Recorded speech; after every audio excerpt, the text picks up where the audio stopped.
పోలవరం మండలం doctor BR Ambedkar ను ఉద్దేశించి ఎంఆర్పీఎస్ వ్యవస్థాపక అధ్యక్షుడు మందకృష్ణ మాదిగ వ్యాఖ్యల్ని ఖండిస్తూ జిల్లా మాల మహానాడు ఆధ్వర్యంలో పోలవరం పోలీసులను ఫిర్యాదు చేశారు. రాజ్యాంగ నిర్మాత అంబేద్కర్ బౌద్ధ స్వీకరించేటప్పుడు కేవలం ఒక వర్గాన్ని మాత్రమే ఆహ్వానించారని, చరిత్రను వర్గీకరిస్తూ మందకృష్ణపై చర్యలు తీసుకోవాలని, భారత మాజీ ఉప ప్రధాని బాబు జగజ్జీవరావు అంబేద్కర్ కల్పించిన రాజ్యాంగం వల్లే ఉప ప్రధాని అయ్యానని అన్నారు.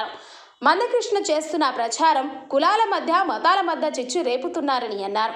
మాలల మనోభావాలు దెబ్బతీసే విధంగా చరిత్రను వర్గీకరిస్తే ఉపేక్షించేది లేదన్న మాల మహానాడు నాయకులు రేపు శ్రీను, వడ్డి గౌతమ్, దగ్గుపాటి సత్యనారాయణ, మట్టగణ వీరుడు తదితరులు పాల్గొన్నారు.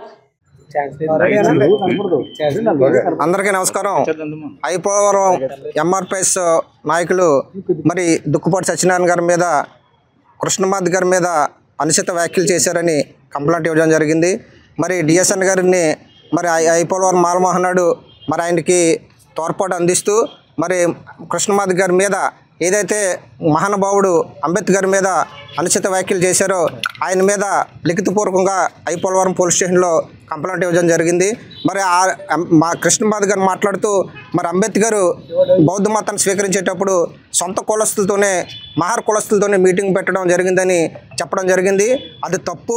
ఏదైతే భారతదేశంలో ఉన్న అనేక మంది మరి ఆయన అనునీయులు కానీ, అనుచరులు కానీ, మేధావులు కూడా మరి ఆ రోజుని లక్షలాదిగా తరలి వెళ్ళి బౌద్ధ మతాన్ని స్వీకరించారని సందర్భంగా తెలియజేస్తూ మరి తప్పుడు మాటలు మాట్లాడొద్దు. కృష్ణమాది గారు ఏదైతే చరిత్రని వక్రీకరించకుండా ఉండాలని తెలియజేస్తూ మరి అలాగే ఏదైతే అంబేద్కర్ మరి సంపాదించి పెట్టిన రిజర్వేషన్లే మరి ఆయన కొలుస్తూ మరి అది ఏదైతే ఉందో దాన్ని ఆయన అనగారిన వర్గాలకు మరి మా మాదిలకు ఇవ్వాలని మరి ఈ రోజు వరకు ఫైట్ చేసి అసలు అంబేద్కర్ ఏమీ చేయలేదని చెప్పడం అంటే ఎంత అమాయకత్వమో కూడా ఈ సందర్భంగా అందరు ప్రజలందరూ కూడా తెలుసుకోవాలని కోరుకుంటూ, అలాగే ఏదైతే బాబు జగజ్జీవనరావు గారు ఉన్నారో మరి అంబేద్కర్ లేకపోతే నేను ఎక్కడో చెప్పులు కుట్టుకునేవానని మరి ఆయన చెప్పడం జరిగింది.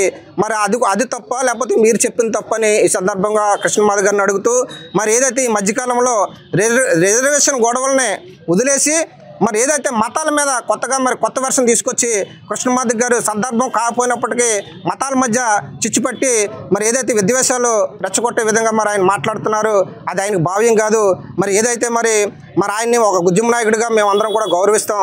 ఆ గౌరవాన్ని నిలబెట్టుకుని మరి ఏదైతే అందరికీ కూడా మరి న్యాయం జరిగే విధంగా ఉండాలని తెలియజేస్తూ మరి ఎప్పటికీ కూడా మరి పోలవరం మాల మహానాడు మరి ఏదైతే డిఎస్ఎన్ మాట్లాడిన మాటలు ఏదైనా తప్పుగా ఉంటే దాన్ని మేము అందరం కూడా బేసిరత్గా వెనక్కి తీసుకుంటాం. మాకు ఏ విధమైన ఇది కాదు. అలాగే మరి ఆయనకి కూడా మా కులమంతా కూడా మరి తోడ్పాటుగా ఉంటుందని ఈ కష్ట నష్టాల్లో కూడా ఆయన తరపు నుండి లీగల్గా కూడా మరి ఆయన తరపున మేము ప్రయత్నం చేస్తామని సందర్భంగా తెలియజేస్తూ జై భీమ్.